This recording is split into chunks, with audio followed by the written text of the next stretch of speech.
Do it. Welcome, ladies and gentlemen, to Talk Junkies, coming to you from my basement in the middle of America, where we have the pleasure of bringing in Mike Anderson once again. Welcome, Mike. Thank you. Happy to be here. Yeah, so you've been a pretty busy guy of late. Last time we talked to you, you were talking about writing that second book.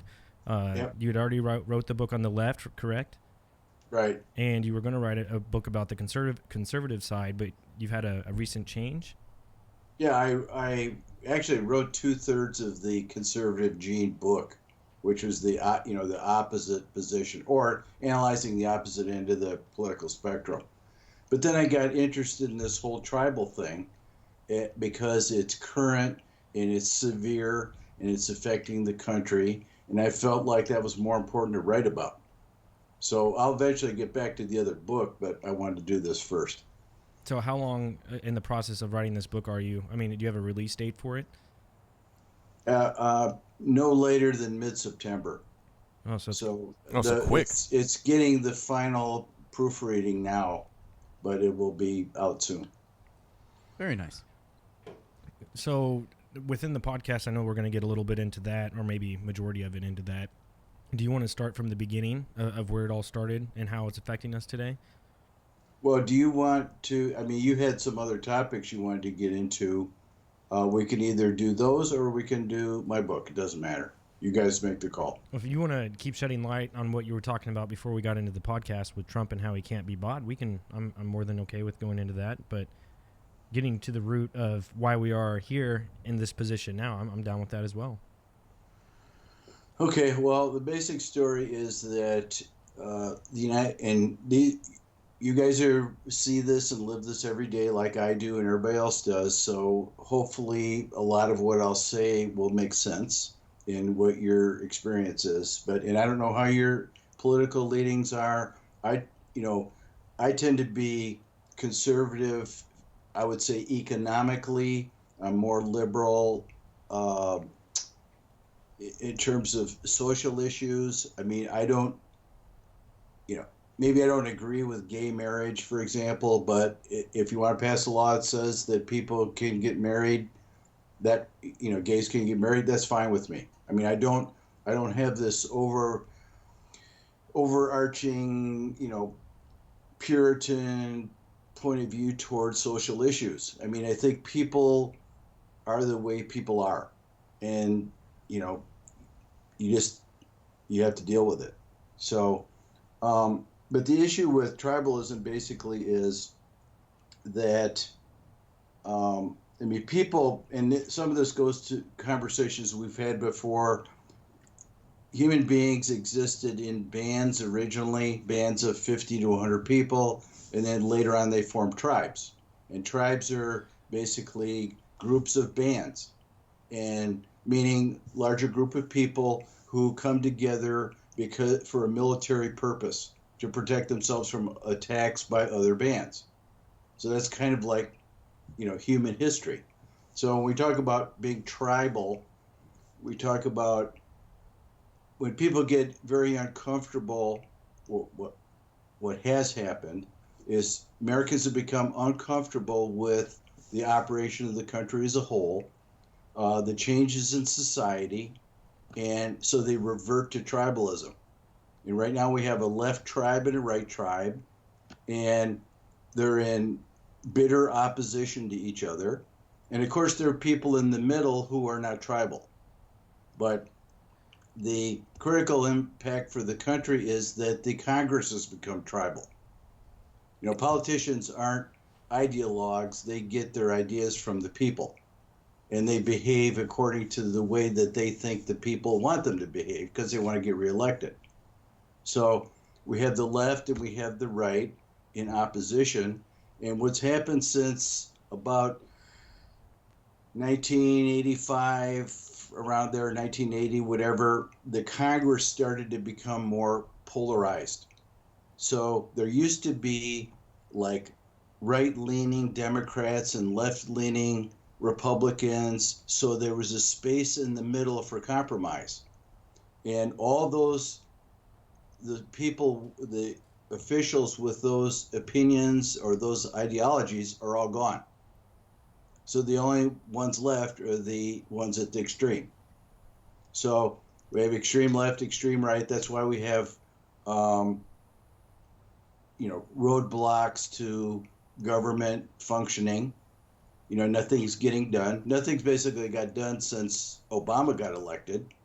So it's 10 years now that nothing's got done for the benefit of the American people. That seems really weird to me because, I mean, just from what you were talking about, how on one side, on an economic level, you're more conservative, and then maybe more liberal on the other side, or a mix of the two. Not to, I don't know what you quoted earlier, because I feel the same way. I feel as though I have certain things that I view as far as the conservatives have right, which I agree with, and I also on a liberal side there are things that I agree with too there. So I feel like I'm a mix of the two, and it's not just like that's not just a weird thing. I feel like I haven't met anybody who, well, I can't say that. I have met the extreme on both sides. Like there's but the definitely majority, severities on. yeah. But from the majority of just random people I've met throughout my life, I feel like they are a general mix of the two in some way. So the fact that if Congress is supposed to be a representation of the people of America, it shouldn't be like that at all. I mean, how did that end up happening to where it's only extreme on one side and extreme on the other when the general public, from my opinion, is a mix of the two? That doesn't make sense. Well, I mean, first of all, you understand that only the extremes get airtime.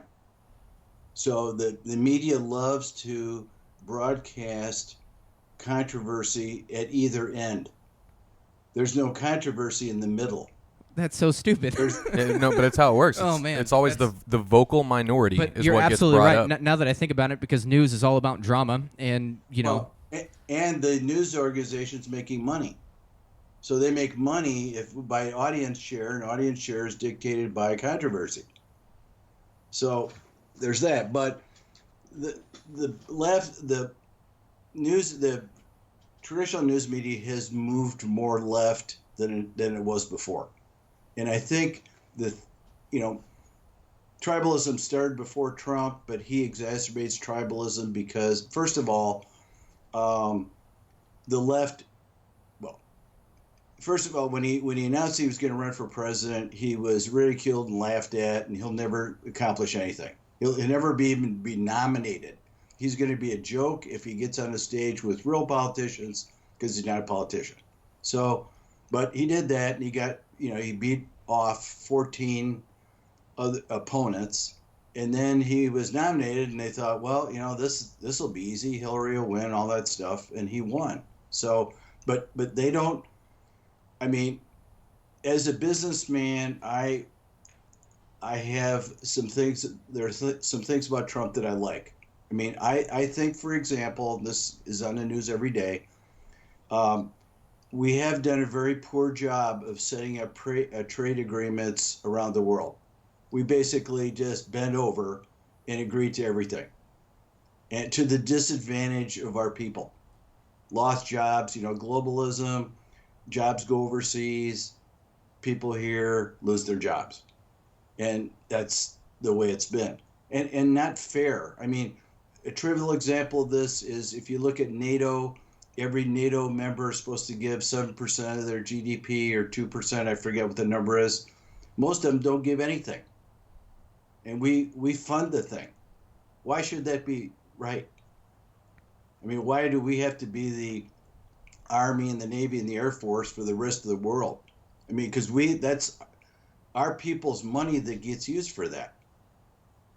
So anyway, but so Trump has done some things that I like because of his background.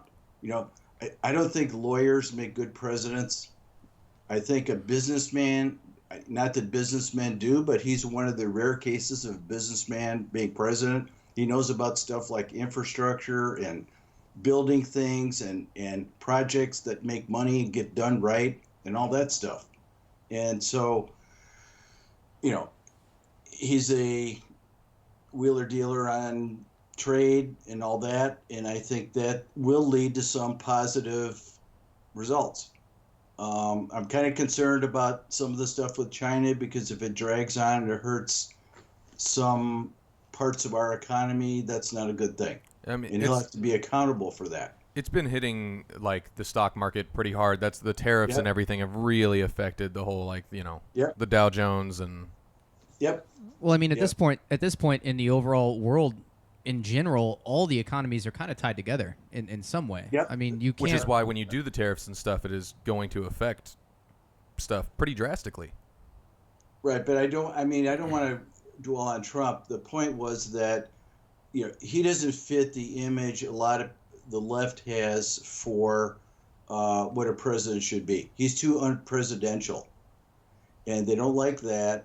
They love charisma on the left, and so they got two charismatic candidates now. They're all excited about the mayor of South Bend, and then Beto O'Rourke, because they kind of are charismatic guys, and that's what they like. It's a Hollywood part of the left, I guess.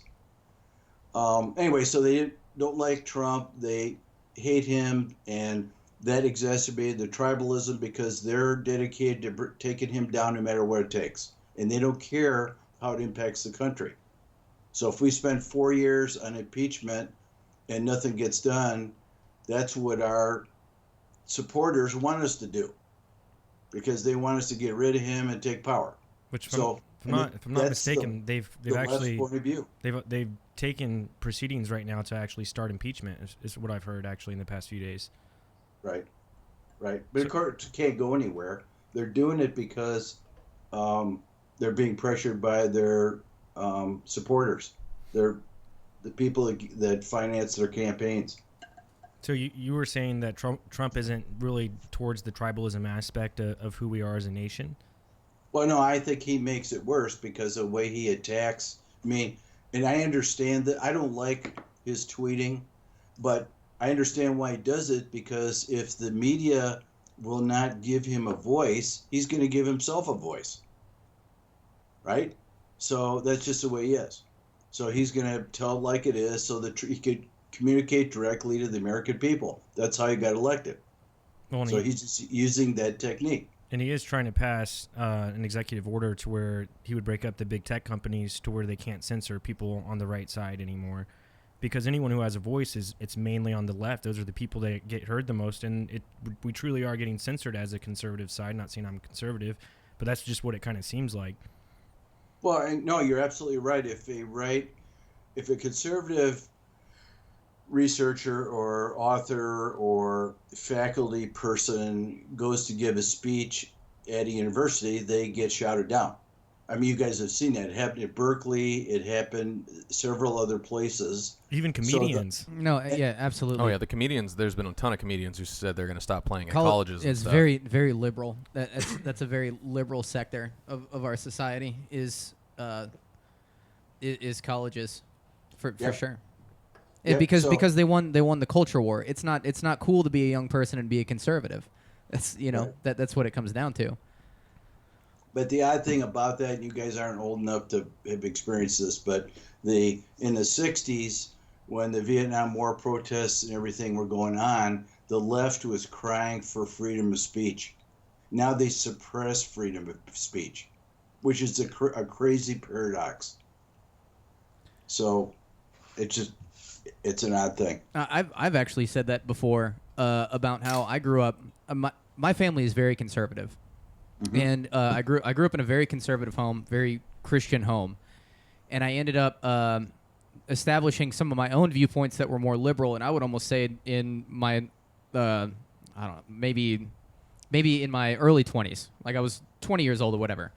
I felt more liberal than anything else. I was like, man, all these beliefs and everything. I was like, man, I'm on board with this morality that they're doing here. And then coming to this age that I've seen in the past couple of years to watch it do a complete 180 to where I'm like, man, now nobody can say anything. If all this, man, you get offended, and this PC culture where you have to be politically correct and you can't offend anyone, and it's literally just shutting down the opinion of your opposer. That's not it. It's completely baffled me, and then it changed my mind on a lot of things to just see that 180 in my mind was really quick. that they made that turn so fast for me. But No, it did. It happened over like 2000. I mean, when colleges have always trended toward the left, and now they dominate the left. I mean, I've got a chart in my book. I don't have it in front of me, but it lists the ratio of Democrat to Republican professors in each field. And there's some field, and this is ratio, so like 30 to 1, 20 to 1, 10 to 1. There's some fields that have no Republicans at all. Anthropology, for example. And this was based on a survey this professor did. So it's not exhaustive. I think he collected information from 8,000 faculty members or something. And there is not a single one that has more Republicans than Democrats. And some of them are like 50 to 1, 60 to 1. I mean, so conservatives are leaving faculties because they are intimidated into not doing their research because they'll get criticized, and so it's not worth it. Or I was gonna say, or their viewpoints there just aren't as appreciated, so they're like, why am I here in the first place?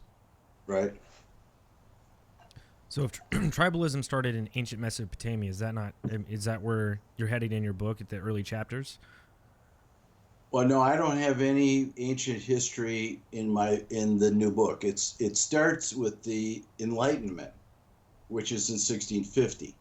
So, no, there's no. I mean, tribalism that exists now is just a metaphor for the tribalism that happened in ancient, at the beginning of the time of man. So I'm just using it as a metaphor for that. There's no connection, really. I mean, other than the fact that if human beings are uncomfortable, they're going to gravitate to a smaller organization that's more that they're comfortable with, that they're okay being around. Right. And so like the tribes of the left and right now, I mean, it's easy to be in a tribe because you don't have to think. You just have to read about what your tribe thinks, and that's what you think. How bad has social media fueled that fire? Horrible. I completely agree. I've said this for years. I've always hated Facebook. I think it's a place for people to use it selfishly, and it's all. I don't want to. I've been down that road so many times on this podcast, but I think as far as what you're talking about, the way that technology has come about and the way that social media has progressed, and that's our main form of interacting with other people, has just created this absolute mess. I mean. It's a mess on a lot of levels for me, but I just wanted to get your opinion on if you felt the same way as me on that. Well, here's an example of why you're right. 25 years ago, let's say you're a neo-Nazi. It's 25 years ago. How do you get in front of a large group of people? There's no way to do it. You might write a book, but who will buy it? How do you get airtime on TV? Yeah, that's now not you happening. get on Twitter and you get 10,000 crazy followers because you tweet crazy stuff. So QAnon. the biggest idiot now has a platform, whereas if you were an idiot 25 years ago, you couldn't do it. So we're stuck with all of this, craziness, extreme points of view, uneducated points of view, conspiracy theory, whatever, all the things that people can think up, get a forum on Twitter or on Facebook. So I don't know what the answer there. I mean, it's funny that Facebook and Twitter came out as like this wonderful public platform that will connect the world. It What did they the opposite. forgot about is that they're going to be idiots that are going to join in. I was gonna say it didn't really do the opposite. It actually did connect the world. The problem is there's a lot of dumb people in the world. It ended up separating. In my opinion, it ended up separating people more than it ended up connecting people. It doesn't bring people together in any healthy way at all. I'm not saying it's healthy, but I do think it brings. I think that truly because Mike made a good point with the whole neo-Nazi thing earlier. With 25 years ago, that person wouldn't have had a platform, and I'm not saying that person should have a platform, but I'm saying that when you've got Facebook and Twitter and YouTube and so on and so forth, You are connecting more people. You are giving people a platform. The problem is you are literally connecting everyone and giving every individual a platform and the opportunity to say whatever they're going to say. And then other crazy people link up with them and agree with them and are also part of this platform. So you are connecting people. The problem, I don't think you're separating people at all. You're just now like exaggerating the differences that were already there. And It made it more extreme. you're creating more tribes in essence. Yep. What seemed like such a great idea at the time. No, like, I'm not I saying mean, it's a good thing. But I think social media in general, not to stay on a social media track, and I'll be done with it after this. We can talk about whatever after that. But it's turned into something very vile, in my opinion. It's not good. It has not been a good thing. Well, lately it's now turned into censoring conservatives, because conservatives have their Twitter accounts blocked. Because people on the left complained about what they said. Like I was reading yesterday, the subject of IQ came up, and there's some, level-headed research people that talk about what value IQ has. And I mean, one of the values it has, and it's not, obviously there are different ways to measure how smart someone is, but the best correlation between determining the potential success of an individual is their IQ and their motivation. People who are more motivated than other people go farther. Yeah, so, it's true. I mean, that's been proven with thousands of studies. But to the left, that's an indictment. That's like Nazism, because you can't use IQ at all because it's a weapon. What now? I didn't fully understand. You could use it as a racial weapon, for example. You could say, well, black people have lower IQ, so, we won't give them the same rights. Oh, wow. I haven't heard anything about I haven't heard anything about that. About that Well, either. No, that's their supposition. Not that happens. Okay, I see. Just that you were bringing that up. I mean, you look at like terrorist shootings or school shooters. They probably have a very low IQ, but think about the motivation that it high takes. motivation, low IQ. I mean, you talk about the perfect example for that is an extremely highly motivated person that probably does not have a very good IQ and is not even of healthy mind at that point. But well, I don't know about their IQ, but they're certainly impressionable, because to think about the fact that these guys watch crazies on Facebook or wherever it is, on websites, and then get the idea that they're going to be a missionary for death. I mean, you got to be out there. You got to be crazy yourself, obviously. Absolutely.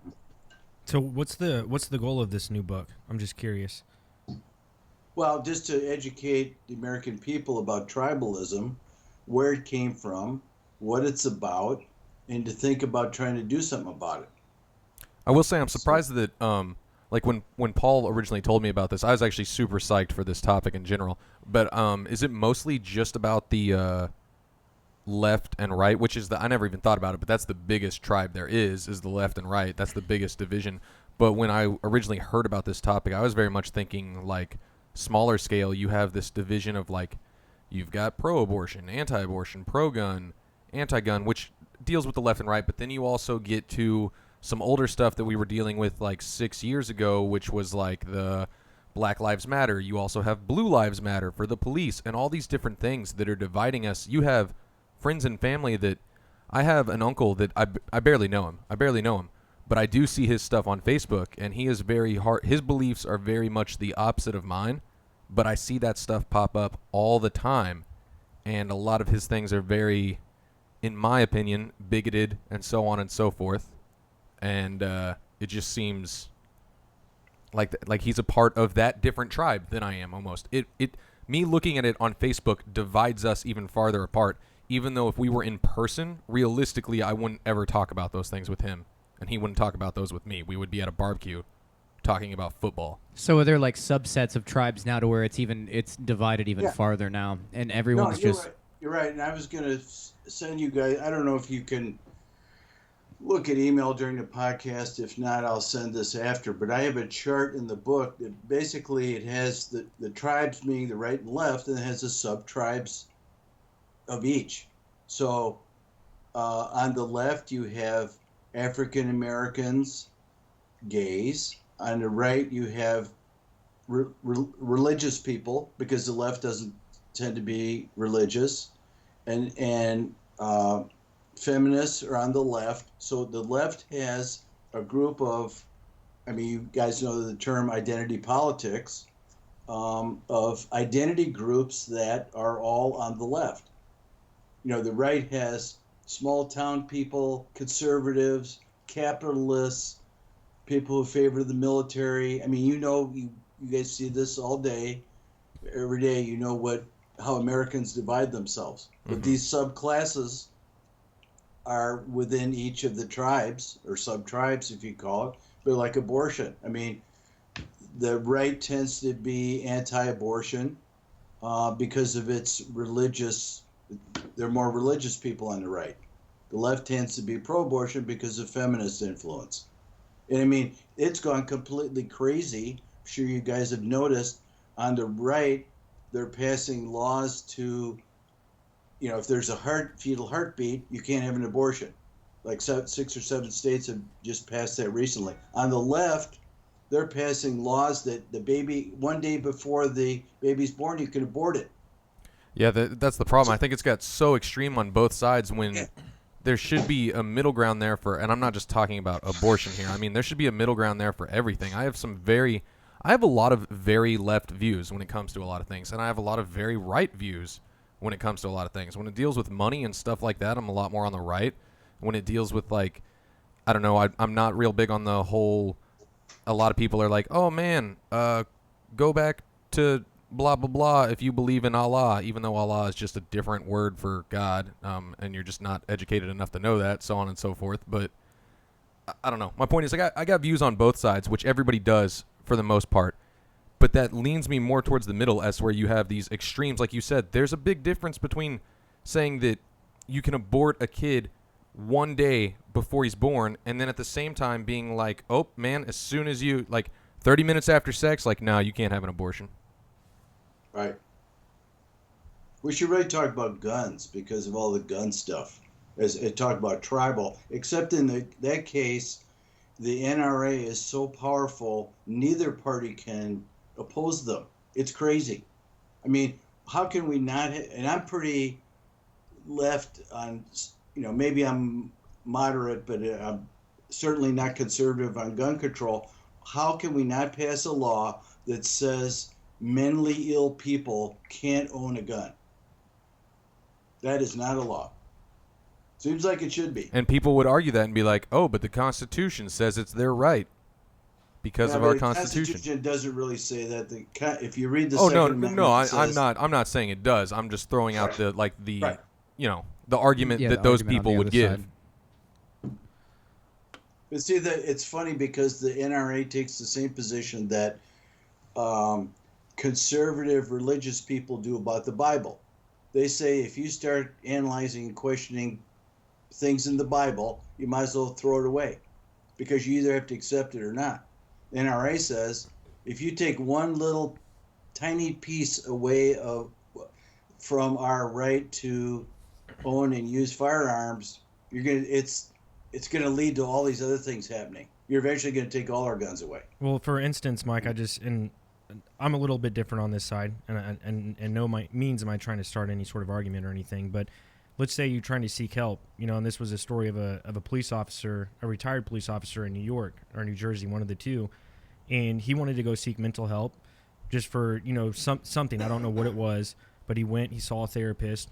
She filed out a report because it's something you have to do now, and then somehow it gets passed over to the police department or a judge or something to see if you're fit and able to carry a firearm or have it in your possession. It's called the red flag law or whatever. We talked about it on the podcast. And the psychologist or psychiatrist, whichever one it was, had said that he was mentally fit. He was not a threat to anyone in the environment that he is in.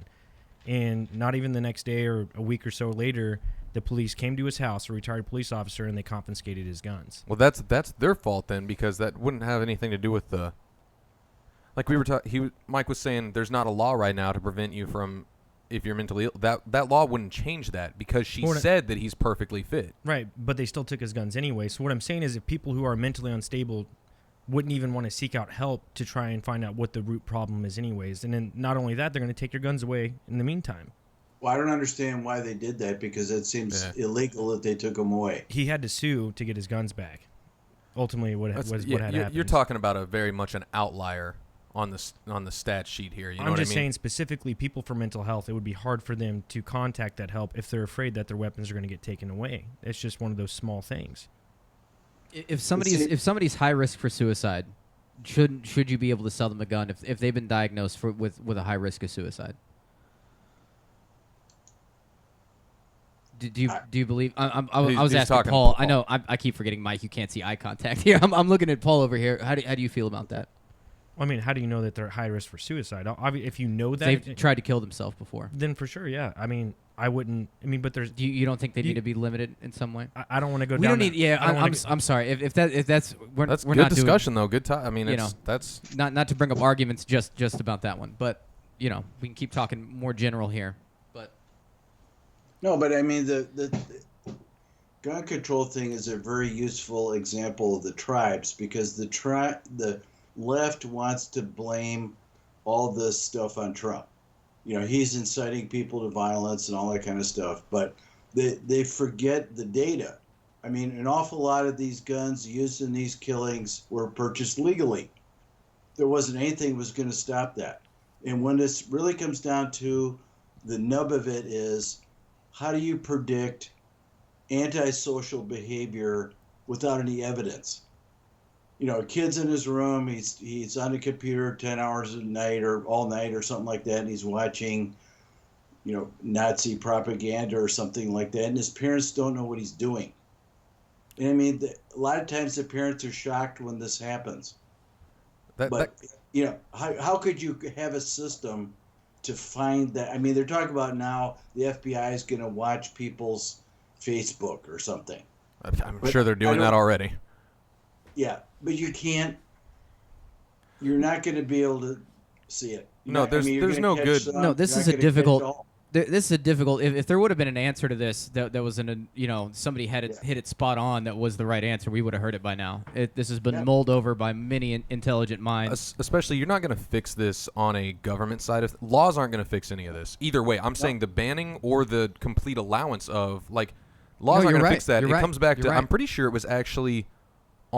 We've done a lot of podcasts since the last time that you were on, Mike, but I'm pretty sure it was on the last one with you when we brought up the fact that it was towards the end when we brought up the fact that all these problems, if there's any solution there, it starts with at home and education. Education is the biggest issue. If people aren't educated and brought up with whatever healthy morals homes, and house life, healthy homes, that. But has tribalism entered the school systems? Has it not? I mean, when we're talking like early education. When I say education, though, I don't just mean like school. I'm just curious with Mike. Have you seen any data that shows that tribalism has it infiltrated the early education system? In what sense? And maybe shaping the way that a person could be later on in life. Well, the other thing I didn't mention at all about the book is one of the culprits of tribalism is the postmodernist philosophy. Because the postmodernism started in the late 70s as a philosophical system when the French philosophers that had invented it came over and taught in the United States. So what is postmodernism exactly? And postmodernism it's basically a critical philosophy that doesn't offer anything, everything's bad, but we don't have a solution to fix it, basically. So it's just a critical philosophy only. Postmodernism believes that the modern age is dead. We're in a postmodern age, and that all of the accomplishments of the modern world are now obsolete.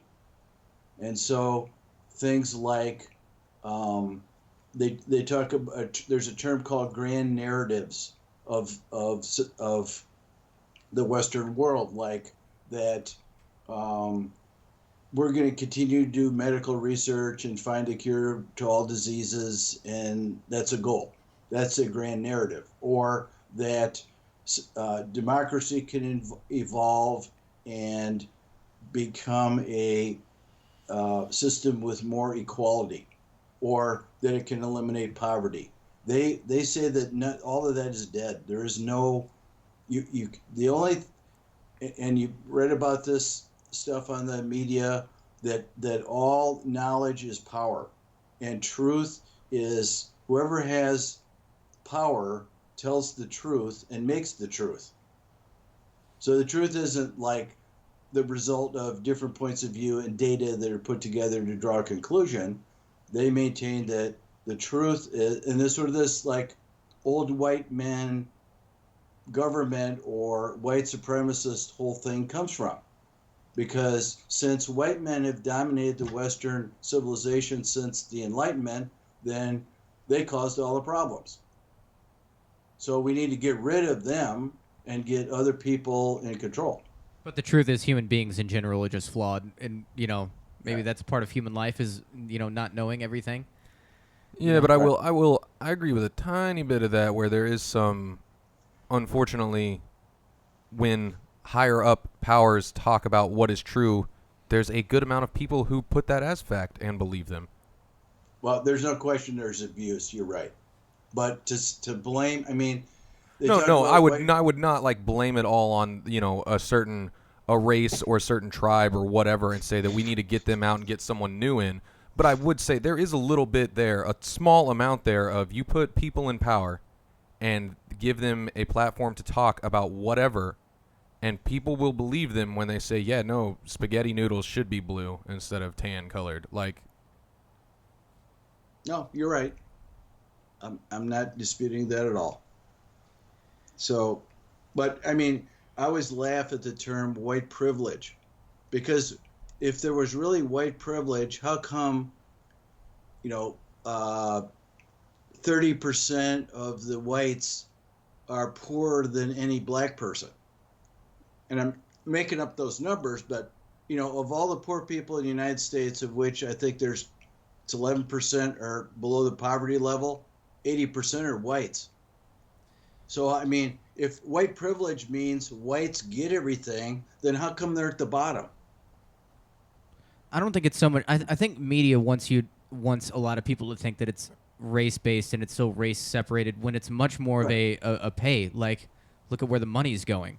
We're separated on a monetary level at this point, or it's also like location too, like geography and culture and stuff, and certain areas. Yeah, not so much race anymore.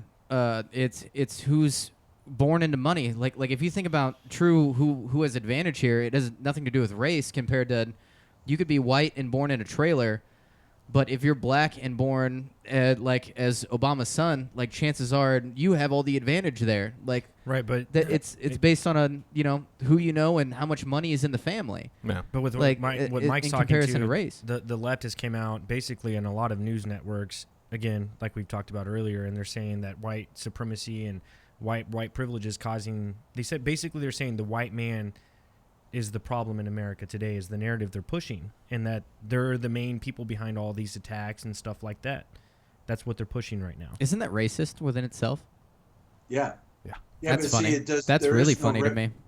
You're not racist if you pick on white people, because they're the ones running everything. Yeah. So They say you when you are born white, you receive white privilege, is what they're saying. Ben Shapiro he testified in front of Congress.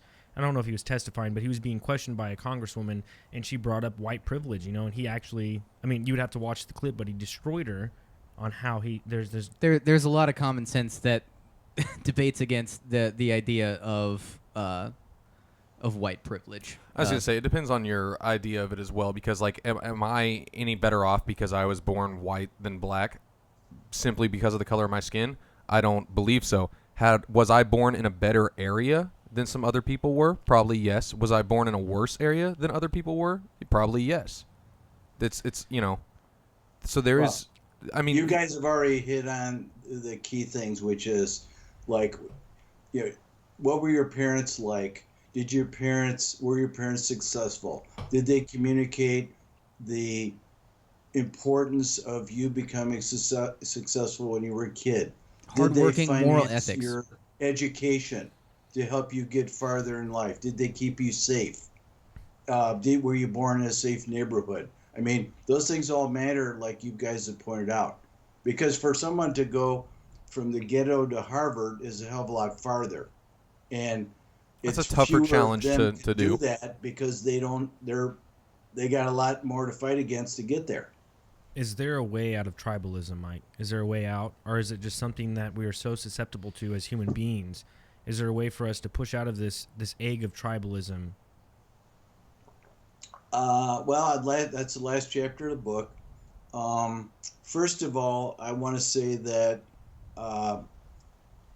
craziness like we're going through now, we've been tribal probably since, let's say, '05, because I use the example in the book. Bush got elected, and it was controversial because of the voting, and then there was 9/11 and the Iraq I feel War, like you've had some Afghan division War, since 2000, really 2001. Yeah, that's fine. Yeah, you can use that. All those dates work. So let's say pushing 20 years.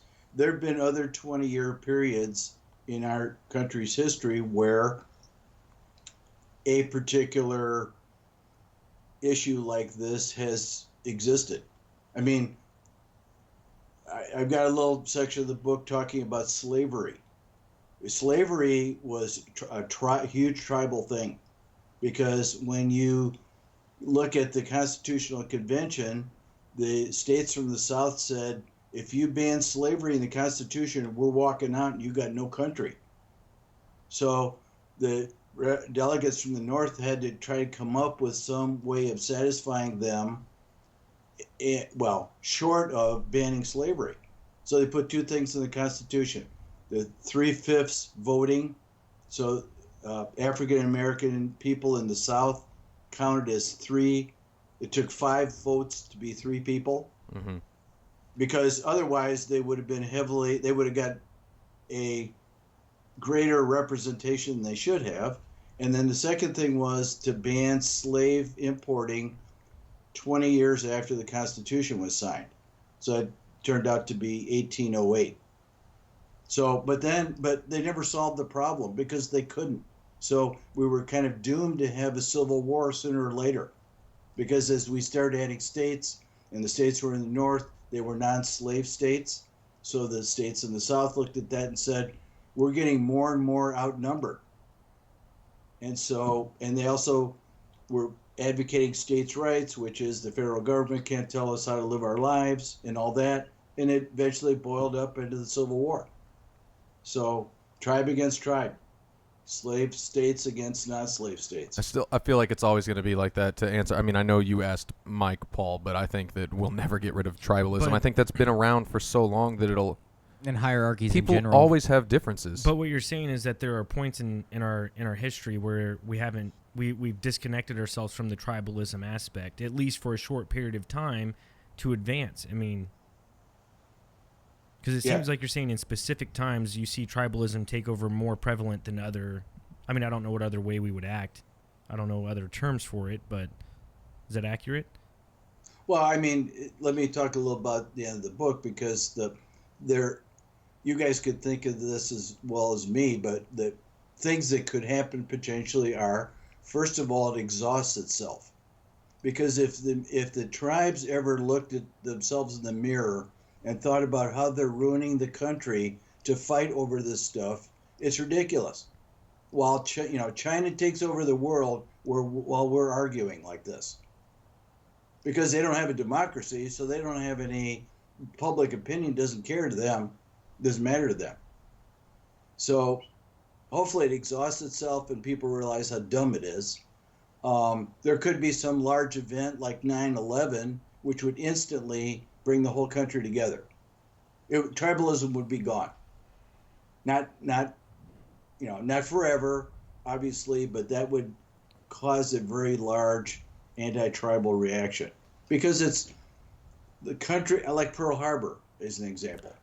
The country as a whole has the ability to coalesce under the right situation when somebody outside of us is going to attack us or destroy us. So we haven't seen any true turmoil to experience true turmoil to where, we really haven't seen that since 9/11 as far as U.S. soil goes. Say before that you had the Cuban Missile Crisis was probably another one that brought us all together. The Cold War kind of where thing. all of a sudden you forget about your differences because there's times of hardship, and now you realize you're just people trying to live, with different opinions, and then they get brought together again.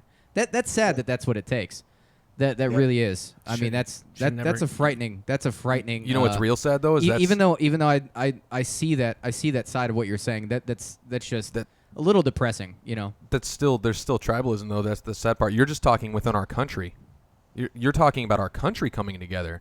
Not even the world though, because at that point the world is still divided. It was an alien attack. That is what brings us together. Would bring the world together. That's because don't want that. Yeah, that wouldn't be fun. No, it's funny though. You talk about like the 9/11 thing. Like that brought us all together as a country, but not as a people, not as humans. You know what I mean? Right. I know, but we're really talking about tribalism in the United States. That's what my book's about. Yeah. So I'm not, I'm just. It's a little more narrow.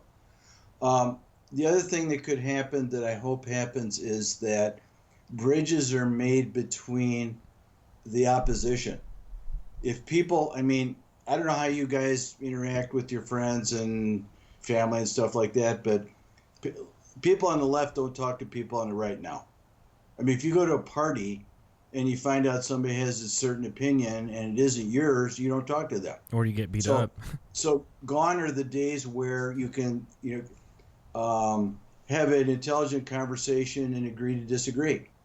Now it's all like, I'm going to burn you, or you're an idiot, because it's easy to call somebody who doesn't have the same opinion as your tribe. You're an idiot because you're irrational. And it always makes me laugh about the left because 47 million people voted for Trump, and they're all idiots. You know what I mean? Deplorables. And so they I don't know. I think that's where I'm fortunate enough that the majority of my friends are able to have a conversation like that without just complete. I can think of a couple that wouldn't, that they would hear something and be like, nope, we're not even going to talk about it. I disagree, but. I was told last week I couldn't be a critical thinker believing that the Earth was globe shaped and not flat. So no, I've seen that firsthand. But if people could start bridging, this starts at the individual level. For every person that talks to another person rationally, that's one step in the right direction. It doesn't take like the whole Democratic Party to meet with the whole Republican Party and shake hands and agree to negotiate. That'd be nice, but it's not going to happen. So and politicians react to people, as I said. So as the people start coming together and they want, like, all it would take is the people saying, why don't you guys get something done? Social Security's on the rocks, Medicare's on the rocks. We don't have the health care problem resolved at all, the debt and all that kind of stuff. You're not doing anything. So why don't you? Do you think, and this is getting a little out there, you reminded me of it talking about that. Do you think that some of this is being done on purpose though? Do you think that we're being, and I don't want to get way too conspiracy theory with this. That's not my goal. But to a small degree, do you think that we are being divided on purpose? Like it's beneficial for the upper echelon so that stuff to have us doesn't divided. get done, so that we don't unite and say, hey, fucking fix your shit, get some stuff done. Like, are we being divided on purpose? Well, the left wants to stop all Trump's programs because they disagree with them. So all their efforts are stopping him, making sure he doesn't get reelected and making sure the Republicans don't pass any new laws that they don't like. Now, the Republicans did that when Obama was president. So it just flipped. Although not to the extreme that it is now, because I think the extra layer is the dislike that the left has for Trump. So I mean, in that sense, it's definitely true, and it's unfortunate that people on the left are hoping for like a recession, because then Trump will get blamed and he'll go out of office. I hate that Yeah, that's actually because that's real bad. I'm nobody should hope that the country has problems. We should fix them. Yeah, I'll come right out and say that I'm not a huge Trump supporter. I'm not like real big into Trump or anything, but there's no way I would hope that he fails, because if he fails, that means we fail. As like, Right. I don't really necessarily support Trump, but I hope he does the best damn job he could do because he's the president of the United States. Exactly. You don't want to see people lose pensions and you Yeah. know end up out on the street and lose homes and you know you yeah that's- I don't want Trump to fail. I want him to succeed because he's our president. Yep. And it's gotten But harder. that's no longer the mentality though. That's a at pro- all. that- no, that's a you're- problem, And I know, though. and I know I'm literally just saying what you were saying there, but yeah, that's absolutely true. No, and it didn't used to be that way. It used to be like the day after the election, everybody pulled together because we're a country, and okay, I didn't like the guy that got elected, but we got to push forward because he's the president.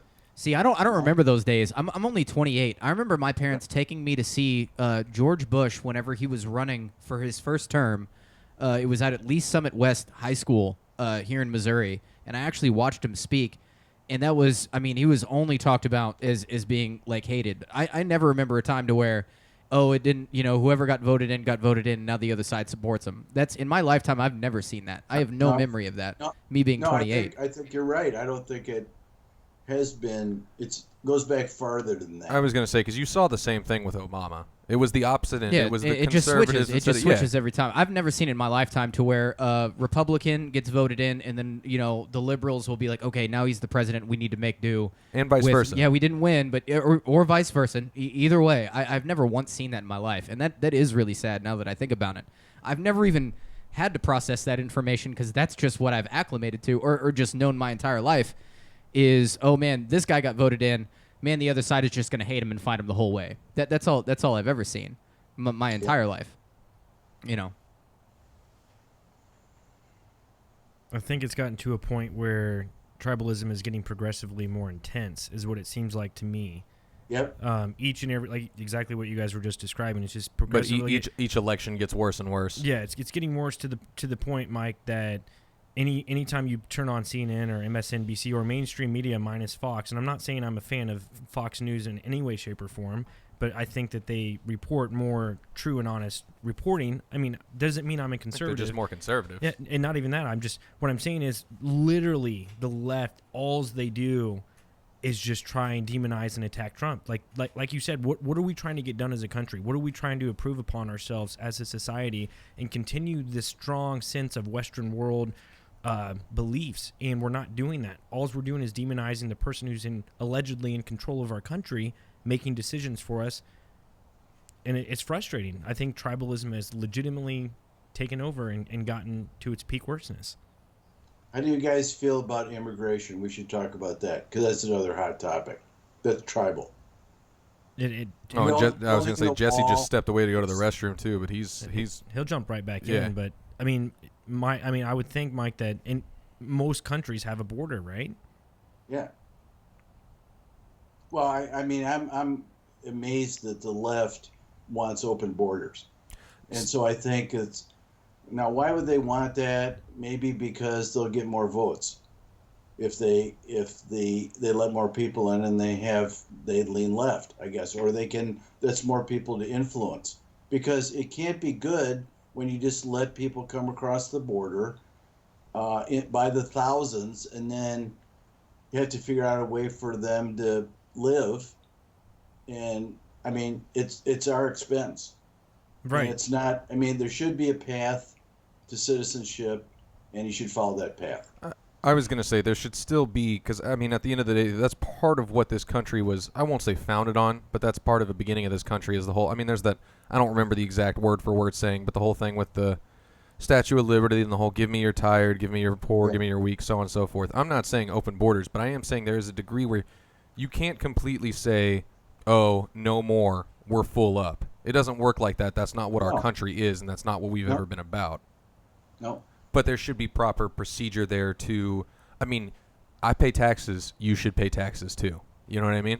Like, there should be a process to obtain citizenship, and it should be followed. It shouldn't be completely open borders. But at the same time, it should also not be an impossible process to achieve. Yep. People should not be weighed down and hampered in their ability to become a citizen. Yep. Shouldn't be extra obstacles in their place, is what I guess I'm trying to say. Yeah, and until you're a citizen, you shouldn't have all the rights of the citizen. Like in some places, I forget where, I don't know if it's California as a state, but in some cities, you can vote if you're an illegal alien. What's up with that? Yeah, which is ridiculous. Yeah, that's too far. You should be allowed human rights. If you're anywhere in the world, you should be allowed just basic human rights.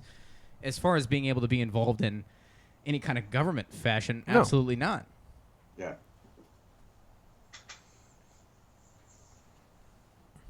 I mean, I don't know how much better it's going to get. I mean, we'll see if Trump is reelected in 2020, Yep. and if he does, then I think that maybe some steps will be taken towards. And then if we get a Democrat in, I think that you'll see a reverse in a lot of things, open borders, immigration, stuff like that, and gun laws and more gun restrictions and stuff like that. I mean, you'll see a little bit of that as well. Well, it depends on what happens to the Congress, too. True. Because if the Congress is split, then that's basically a, trade-off. So you were talking about the beginning stages of tribalism, and you said it was in the Enlightenment in the early 1600s, correct? Well, Enlightenment was 1650 to 1800. That's basically when the modern world was created. So we got capitalism, democracy, science, the scientific revolution, and those are three of the, biggest things that influence mankind. And did it start in a specific? I mean, was the Enlightenment started in Europe, right, or no? Yeah. Okay. Started in Europe, France, Germany, and UK, and it didn't catch on very well in Germany because when you think about before the Enlightenment, all you had was kings and popes, right? So they told the public what to believe. We're talking about, is there bias in what the people are told? The church told people what they interpreted the Bible because people didn't have Bibles. They told them what to believe. Their monarch told them how to act. So the Enlightenment tipped all that over because the Enlightenment puts the focus on the individual and not the group. So man is capable of doing his own thinking and reading and learning without just being influenced by other people. Were there specific people involved with the start of the Enlightenment? Well, it started with the humanists, but then there were people in each of the various disciplines. Like Adam Smith wrote the initial book on capitalism, which led to the formation of, capitalistic business practices. And scientists like Newton and Roger Bacon, Galileo, or Francis Bacon, created the scientific method. There were groups. It was really a steady stream of parallel processes that led the Enlightenment to the point where we have reached today. And so the Western world has basically operated with Enlightenment principles since 1800, 200 years. Do you think it's kind of flipped back a little bit to where it's not like that anymore? Well, the Enlightenment group thinking, like socialism, is anti-individual. So with the Enlightenment unleashed the individual as opposed to the group, but it's always been attacked for that ever since. Because about the same time, collectivist thinking started. Collectivist meaning group philosophy of government, and right and left-wing socialism came into being. Right-wing socialism became not the Nazis. Left-wing socialism became the communists. Both of them were opposed to individualism because both believed that groups should dominate a society, not people, not individuals. And the part I left out is the original definition of liberalism came out of the Enlightenment. Liberalism was a government that didn't get in the way of the people and allowed the people to exercise liberties and their right to build their lives in the way they wanted. Minimal government. So, this is 1650 to 1800. So in the middle of that is the French, or late in the game is the French Revolution, the American Revolution. So our founders founded our country on Enlightenment principles. So the Constitution is an Enlightenment document.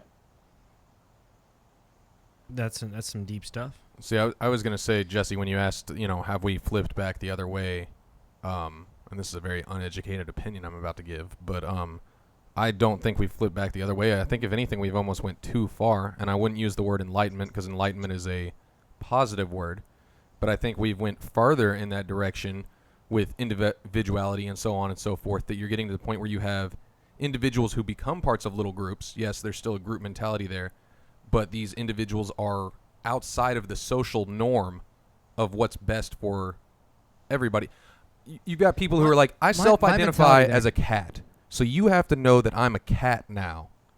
And then they find other people who self-identify as a cat and so on and forth. You're getting too individualistic and too far out there where you're not part of society. What I meant by that was me looking at, because we're very much at our core as human beings, we want to be, we're social. So we need to be socially involved with people. I think, given the current state of everything, is you're willing to give up some of that individuality now to get back to the group. To be like, I don't want to be ostracized from this group, and I agree with this group a little bit here, but you know what? I'm going to go full-fledged into this group because I'm going to be a part of, this group.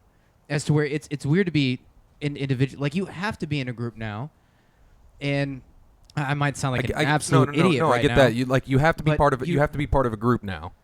So you give up that individualistic fucking I am Jesse, and these are all of my individual opinions. I'm willing to give up 30% of my opinions, and then switch them over to this group that mainly fits me.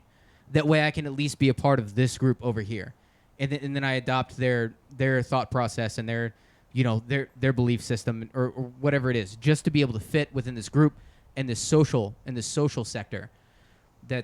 So as far as being an individual, like, I mean, do you know what I mean? Like, no, you give up. I agree with you. You're giving up some of your individuality to be a part of this group. To fit into the but group I'm saying that you want to fit into. These groups, these new groups that exist, are started by individuals who are too individualistic from just society in general.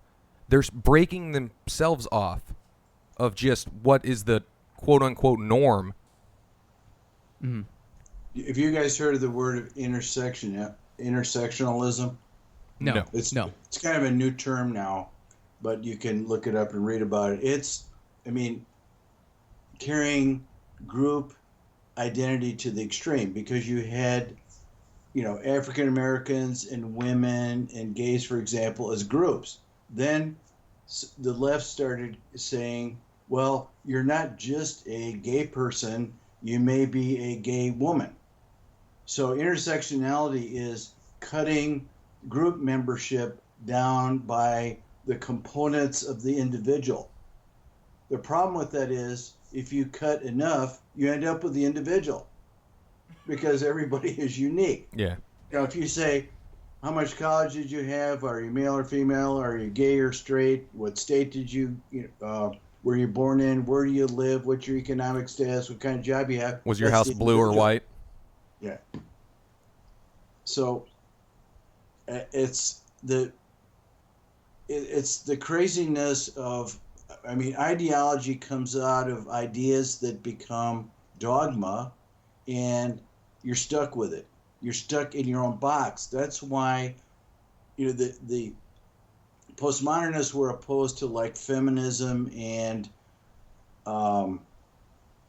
racist issues, because if you're a tried and true feminist and you're defined by that group, that doesn't allow you to be defined in a way that helps you necessarily. Because if that group isn't helped as a group, then you're not helped. Whereas if you say, okay, I'm African American, but I am an American first, and so I'm not going to define myself by the group I'm in. I'm going to pursue a life that provides things outside of what the group expectation is. Because the feminist group, all their number one goal, I think, is to make women equal to men. So if you're in that group and that's your goal, then your goal isn't achieved if that goal isn't achieved. Your goal is the group's goal. What if you say, well, that's okay, but I'm going to pursue my own goals on my own because I'm going to use my own brain and my own motivation to make a place for myself and not be defined by that group. So you're acting as an individual outside the group to accomplish what you may accomplish on your own. I like that. It sounded like he just dropped mic. Yeah, a little bit. Nope. I was trying to wrap my head around that. I like that a lot. I'm gonna have to No, re-listen. but you get what I'm saying, because because those groups all have strong and weak people in them. Some people are members of a group. Let's say they're feminists because they need a leg up or something, or they belong to the organization. It's like belonging to a union. If I belong to this, the things that group accomplishes will help me. But the other side of it is, I don't need help. I don't need the group to help me. I'm going to help myself. Which is how it should be to a degree. I mean, Yeah. smaller terms here, Jesse. The three of us right now sitting in this room are in a group that is this podcast. But this podcast goal, I think we would all agree, we want to get more subscribers. We want to get out there more, blah, blah, blah, so on and so forth. But if I define myself as only a part of this group, and that's my only goal is to help this succeed, and that's what I think about all the time, then when that's not happening, I myself am seeing myself as a failure and stuff, even though I have so many other goals that don't pertain to the podcast whatsoever and should also focus on those as an individual. Yeah, Maybe that may be. Yeah, and the other thing that happens is the group corrupts itself, because, and I use the example of the Catholic Church. When Catholicism first started, it had a lot of competitors. There were like 50 religions in the Middle East that were kind of like, they were Christian, but not the same. And they used to get in fights over what was dogma and what wasn't, and the Catholic Church had to beat down all its competitors to win. So this is the same principle. If here's an example. The hardcore feminists now are trying to say that feminism is a cultural definition. In other words, you're not a girl because you were born a girl. It was created by your culture against your wishes. So, that's how corrupt it gets, because it gets farther and farther away from reality and tighter in compliance. If you were, go back to the Catholic example. In the Middle Ages and even into modern times, if you were Catholic and you got cremated, you went to hell because you weren't allowed to, because only pagans burned their dead. So Catholics weren't allowed to. They had to disassociate themselves from paganism. It seems almost like the most radical ideas stem out of this group thinking. Well, I just think it corrupts itself because it's like a echo chamber. The left is in an echo chamber right now, and all they hear is themselves repeating what's supposed to be, and there are no new ideas that come into the group to question the dogma. No one's saying, is that right or is that dumb? Or what does the data say about that? Do biologists think that gender is a cultural construct? No. So if you don't allow any information in and you don't talk to the opposition, then you're in an echo chamber. You just hear yourself. That's what I never understood as far as what's happening as of today, as far as things that are happening on the liberal side of people getting upset. If somebody comes up to someone and says they're their pronoun, I think is like what they call it. Non-binary? They're non-binary. Gender neutral? I'm sorry, it's very confusing to me. The whole thing's confusing. But if an individual comes to you and is not trying to be rude to you and is just trying to address you, so they say ma'am or, or miss or whatever, but that's not how you see yourself, how can you ever get angry at that person when you know that they're not, you can clearly see, like why does the world have to be bent around your views? I understand if they come up to you and they're like, hey, man, fuck you, asshole, or whatever. You can be angry at them because they're being rude to you. But if they're not being rude, they're just addressing you by what has been very commonly established throughout all of human society, as far as visually what people look. You can't be mad at them. I've been called a girl before. I've literally had a teacher in school say Jessica, confused, and said her to me before. I didn't get all upset. I was like, man, it's really embarrassing. It's a really embarrassing thing to be called not. But you don't get angry at them because they didn't mean anything bad by it in the first place. I never got this, man, society needs to be worried about me and make sure that I'm you're talking about the people who are the ones who get upset, where the meme comes from, the whole how dare you assume my gender? Yeah. No, I should be whole movement allowed to assume because that's a pretty common thing. Now, this is a poisonous thing. This is a poisonous thing, in my opinion. This is not good.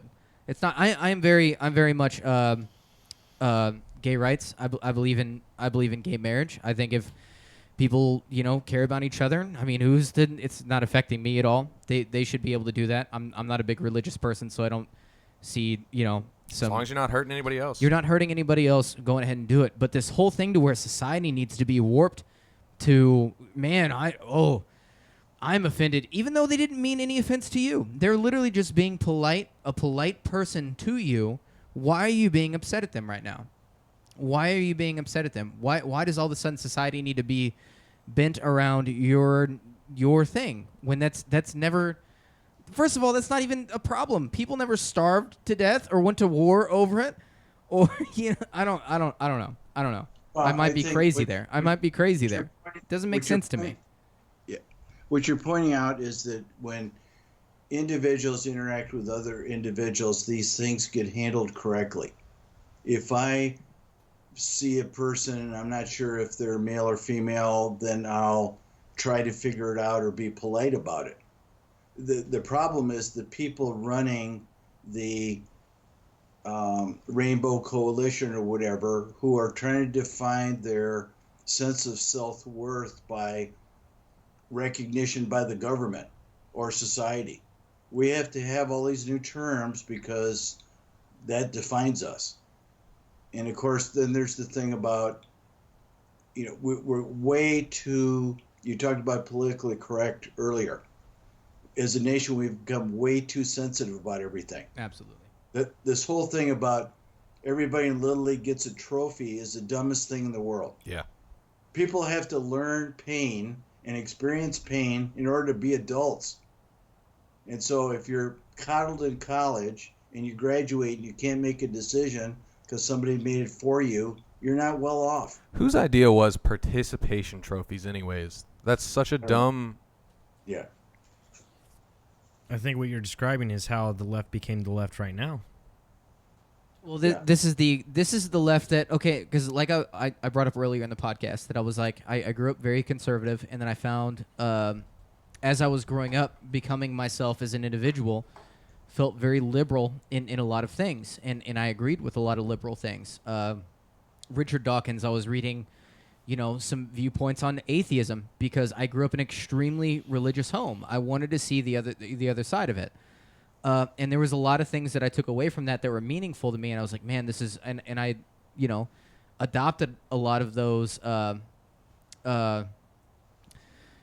philosophies or whatever you want to call them. But in the end, to see it warped back the other way, to where I was like, this isn't really, it's not harmful, but to see it become harmful in the end, because it's still the side that I looked at. I'm not doing a good job of this, but just Well, to see. I want to give the left a little credit, though, because political correctness came from the effort to create equality.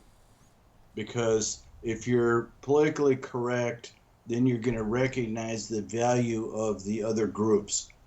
And statistics show and research has shown that the United States has more equality than it did 30 years ago. Look at people are comfortable with gay people. They're getting more comfortable with gay marriage. I mean, they're accepting. They're not opposed to points of view that are not their own as much as they used to be. And that's not to say that there isn't racism and all that. That's still there. There's just less of it. And of course, you get on the media you get a skewed view of how much there is. And I'm not trying to play down the amount that there is. I'm just saying that you don't hear about the fact that it's going down. If you were to look at a trend from 200 years ago of a chart that took it 200 years ago from then, and then had a chart of how prevalent racism was within people, you would definitely see a downtrend. Yeah, even though you hear about it more because of media. Yeah, not even saying that it would ever go away, because I think people that imperfect, that's a part of being human, is being imperfect. I think that's just one of those imperfect things, is we find reasons to dislike other people. And maybe it's not the color of skin, but it'll always be something. I think that's just a part of humanity in general, is we will always have those problems. No, but I describe that to a total biological reaction. When you guys have had this a million times like I have, when you enter a room with strange people, you immediately start forming opinion about everybody that's there. That guy's got long hair. I don't like the clothes he's got on. I don't like that guy. But it's a biological function to protect ourselves. Because when we back in, primitive times when man was a hunter-gatherer and you came upon a stranger, you had to make a decision whether you were going to talk to that person or not, because they might kill you. So we have all kinds of defense mechanisms built in based on, a quick opinion about the way somebody looks and how trustworthy they are. And and that goes kind of with tribalism, because when they're white men, and then black men started coming to America and slavery grew. If you're a white man, you just trust black men. They're not the same. They're different, so how can we trust them? They're different. And even the ethnic groups, as Italians and Irish and Germans and all those peoples came over to the United States, the turn of the 20th century, they all lived in the same neighborhood and cities because that's where they had protection. My dad grew up in Chicago, and he lived in a Swedish neighborhood, and he said when he was walking back from church or different places, wherever he might have been, you had to be careful you didn't walk in certain neighborhoods because you might get beat up. So, it's tribalism, it's racial tribalism that is diffused now. It's not there. And it's a good thing. It is. But like you said, it seems like the media is trying to grasp onto it for some reason and not let it go, which is frustrating because it sells. Yeah. It sells. True. But do you think a lot of it's instilled in you as a child and when you grow up and how you grew up? Obviously, like if you're Swedish and you're walking through a neighborhood that's not a fan of them, like that was instilled in you as a kid somewhere through your parents or something like that. That's why that exists. Yeah, that was the way it was then, and it, when I grew up, things weren't that way. So there weren't ethnic neighborhoods in the city I grew up in. Was just like white middle class. kind of stuff. So I didn't have any. My parents never made a racial statement. I'm sure they felt like if they didn't want to drive through the ghetto or something like that because it could have been dangerous or something, but they never tried to influence my opinions about races or ethnic groups or anything like that. So, and I guess that allowed me to form my own opinion, which is, you guys will agree with this too. You can, pick on a particular group, whatever that group is, but when you meet an individual in that group, it's really the personal relationship that matters. If I meet a black man in a business meeting and he's a smart, friendly guy and I respect him, that's all that matters. Doesn't matter what color his skin is. So, but it's easy to, be opposed to groups and put groups in a box and say they're all this way and I don't like it, or whatever you might want to say. Which I really liked what Dr. Viktor Frankl had to say about that matter. He has a book called A Man's Search for Meaning, which one of my favorite books of all time. He was a Jew in an internment camp in World War II, obviously. But I'm trying to remember the book. It's been years, but he always talked about there was even Nazis who cared for Jewish people, and obviously you have like Schindler's List, which is an example of that. But he was like, there's always going to be groups of people that are under a name, but that doesn't make them a bad person. It comes down to the individual. There were good Nazis. Nobody wants to hear that, but there were some Nazis in the war that helped people out. There are good, or there are really bad Christians that did horrible things. You are not defined. It comes down to the individual and their own morality and how they handle life. Yeah. I wish I could go more detail into that, but I always like that. You should never judge somebody upon what group that they claim, religious or whatever sexual orientation that they have, or whatever age that they're in. It really comes down to the individual. There's going to be bad people in whatever group, and there's going to be good people in that same group too. Yep. So just wanted to put that out there. Well, you're right. Very much so. Well, we're at about an hour and 30 minutes, Mike. I think we'll call it a night. Okay. Man, I miss having Mike on. These are my favorite podcasts, Mike. After going back and looking through the past, like how long have we been doing this, Paul? A year and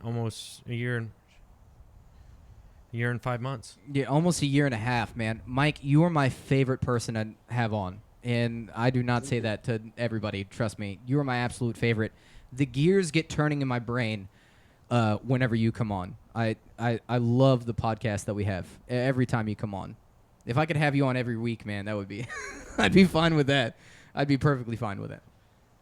Well, let's do it more. I mean, it's been several months, right, since the last one. Like we talked about maybe doing one a month or something. I'd be happy to do that. I'd be perfectly fine with it, man. I feel motivated. It's not some there's a lot of podcasts that it like if you get into conspiracy, I feel a little almost depressed at the end of some podcasts where I was like, it seems dismal. This I feel is productive. There's so much productive conversation that happens within podcasts whenever you're on, man. I love having you on. That's I'm speaking for myself right now as Jesse Westbrook. I love having you on, Mike. Yeah, I really do. He said that the past couple months he's always said you're his favorite to have on the show, man. And I love having you on.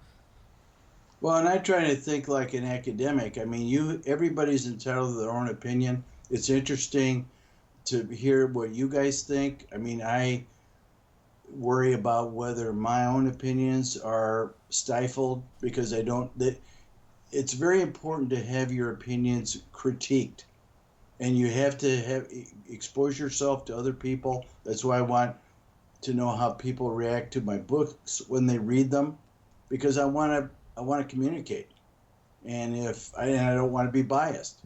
So that's what I appreciate about being on with you guys. We get in some good areas and discuss them at length. There always has to be a little bit of argument there because that's needed. That's how communication works in the real world. You have to have someone have the other side of things, or else you're not bettering your side of things. Well, I think there's a little bit of you guys disagree with me more than you say because you're being polite. I can't tell. But I would like to know what that is because we can talk about, I don't have the market on truth and correctness. I'm like anybody else. I mean, I'm educated and I try to not have opinions that aren't researched, but it's tough. That's the other thing about the media now. It's tougher to find the truth. Google's filtered a lot of it. You're right. You're not able to find factual information on either side because Google censors and filters what you read on Google search. As far as the whole opposing sides and disagreement and stuff, I mean, probably right to a degree. I think I mentioned something earlier where it was a little bit of the opposite of what you said. But I mean, there is that. It's even subconsciously. I feel like when you're talking to someone you don't know that well, you obviously don't want to completely be rude. Yeah, you want to be polite. You want to have polite conversation and not stifle someone's opinion and be respectful. But when you reach a certain point too, where you have to say your own side of things. Yeah, and I don't want to make it sound like that I'm only attacking the left here because I have a lot of problems with the right. But the thing about the left is they're more noisy, they're more boisterous, they're more motivated. They have the media on their side. And they tend to get crazy. I mean, when we talked about my first book, we talked about progressives are into caring and fairness. So any caring and fairness issues they see in society, they attack because it hits them where they live. But conservatives have their own problems. They're not boisterous. They allow themselves to be painted as evil, even when they're not. And they tend to, I don't know, they're more individualistic.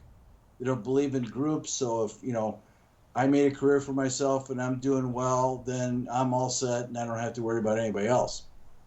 So, and then conservative views in general can be dangerous because they don't lead to change.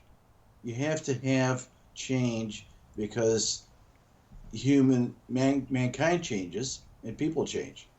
So society has to change with people.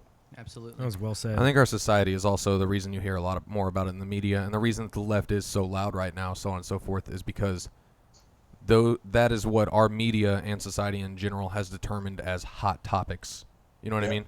The stuff that they're being loud about, that they're worried about, is the stuff that right now is hot button topics. People aren't talking about it's because it's more entertaining.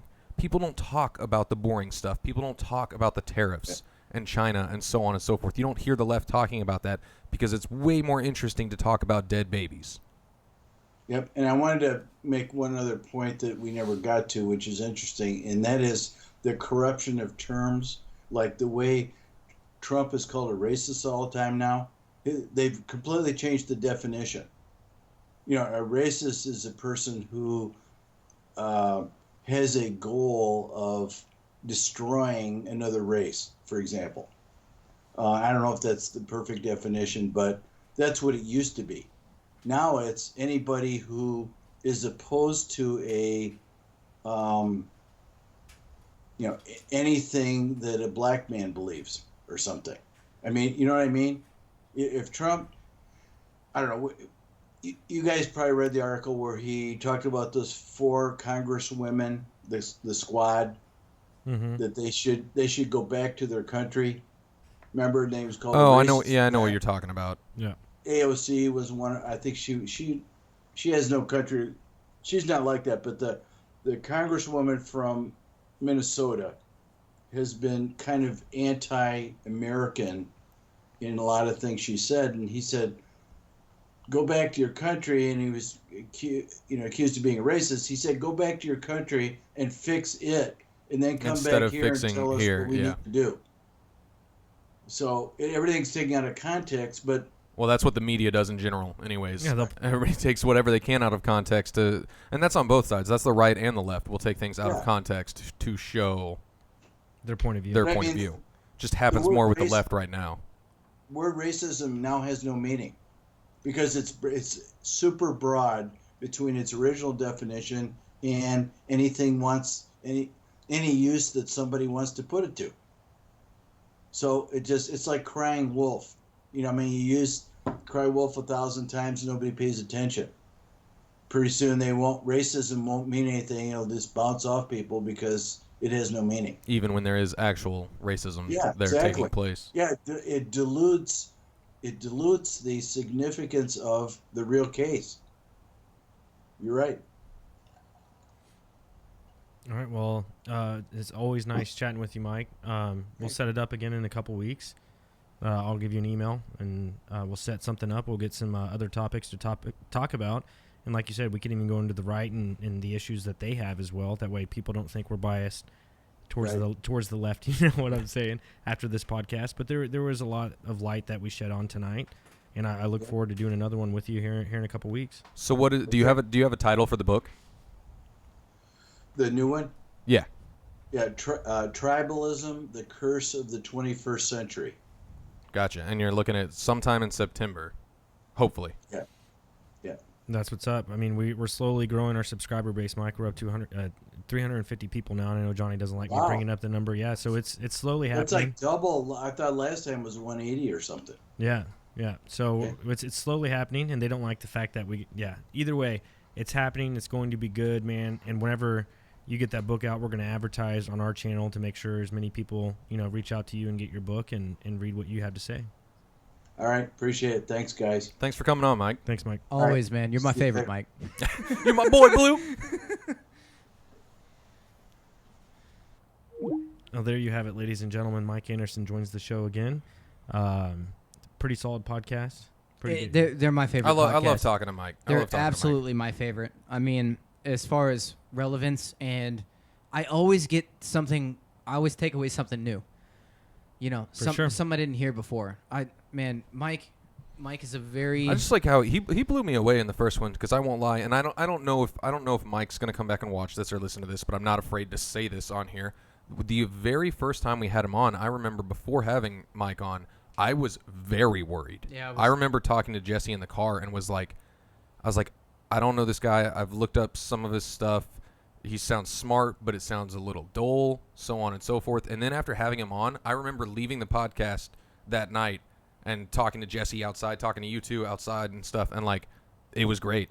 I was complete 180'd on it. The most informative. 100%. The most informative, relevant. Lack of lizards. Yeah. Lack of lizards. All those things.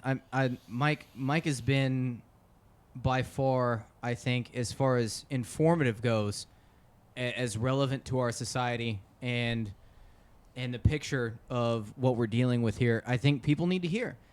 I think people need to hear this. You can rate calls on Skype? That's stupid. Sorry, I just saw Paul click 5 stars. Is that to rate Mike Anderson or the connection? Just the connection. Oh, okay. Yeah. My guess. Yeah. But yeah, thanks, Mike, for coming on, man. We'll talk. We'll email. We'll figure out another time here soon, as opposed to a couple months.